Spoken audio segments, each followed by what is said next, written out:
Ask yourself, what choice do you have? Because you really don't have one. Because everybody believes that at some point in time, they're going to turn it on, or some point in time, they're going to catch momentum, or some point in time, they're going to become what it is they want to become just by circumstance or by default or by breathing the air.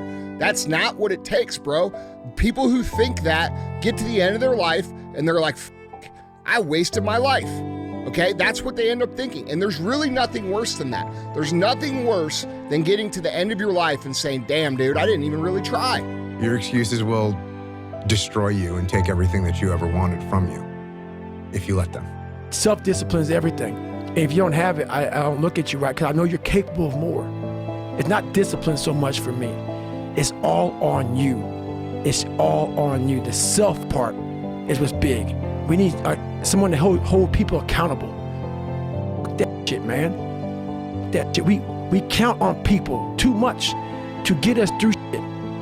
And we look to our right, we look to our left, we're looking for help. And if you can build that self, you can build that total accountability in oneself. And it's not about being selfish. I'm trying to create a better me, so hopefully people who are hearing this are taking it the right way, can say, I can run a mile. It ain't about running 205 miles, doing 4,000, being a city. It ain't about all that shit. It doesn't matter.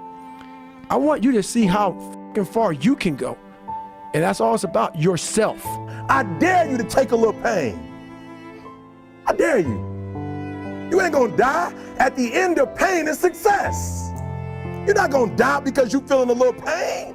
I read this great quote. I think it's amazing. It says this, it says, having anxiety and depression is like being scared and tired at the same time. It's the fear of failure, but no urge to be productive.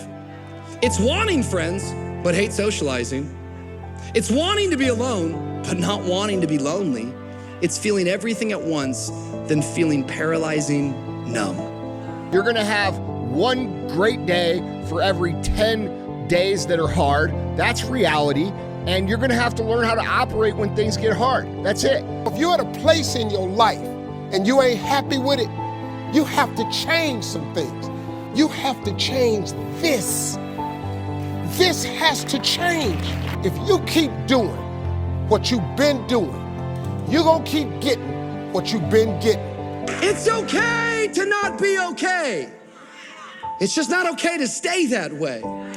The one thing I know about emotions is that they change. 1 hour from right now, you will not feel the same way. And I want to encourage you tonight that you might be in your darkest moment. You might be going through hell and high water, but I want to prophesy over your life. It is always too soon to quit. You have a reason to live. Your best days are in front of you. Get up. Your future is brighter than your past. I want to say to you in the balcony, get up. Your ladder is greater than your former. Get up, because the best is still yet to come. Are you hearing what I'm telling you? For a diamond to be produced, it has to go through extreme pressure, extreme heat. And if that wasn't enough, what makes a diamond is the cut. So you are put through, if you want to be a diamond, you must go through extreme pressure. If you can't take pressure, then you're not a diamond. After you go through all the pressure you thought you could not handle and you think it's over, then they turn on the heat. Of all the stuff I've gone through in my life, eating out of trash cans, sleeping in abandoned buildings, the worst thing that ever happened is when I went to the hospital and they told me my wife had a chronic illness and she might not be able to walk one day. People say, E.T., ask CJ, it never broke me. Why? Because I've been broken so much. I've been defeated so much. I've been disappointed so much in my life that I know what it feels like and I can handle it. It didn't happen to me at 19. It didn't happen to me at 20. It didn't happen to me at 30. It happened to me at 40 after I had been through all the pressure I thought I could go through. Life said, you finished with all the pressure? I said, yeah. They said, let's bring on the heat. And then when I went through the pressure and the heat, y'all, I thought it was over. The Creator said, now you ready to get cut? You said you wanted to be great, son. You said you wanted to travel the world. You said you wanted to help people, inspire people. Then you gotta be a diamond. But listen to me very closely if you've ever studied the diamond.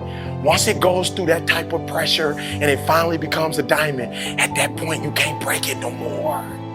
There's a great Chinese expression, a great old proverb. The best time to plant a tree is 20 years ago. The second best time is now. This is my life. I said, this is my life. You are exactly who the this is it. And I said, this ain't gonna be it for me. So in that restaurant, I quit my job, left my canister in that restaurant, my spray canister, got back in my Ecolab truck, and I went home. And I started working out like somebody, I became the most obsessed person on the planet Earth. And I was basically, I had to invent a guy that didn't exist. I had to invent a guy that can take any pain, any suffering, any kind of judgment, be called nigger, be called whatever the fuck in the world, and be able to stand in the fucking room and say, go fuck yourself. I had to build this callous mind, and I built it through suffering.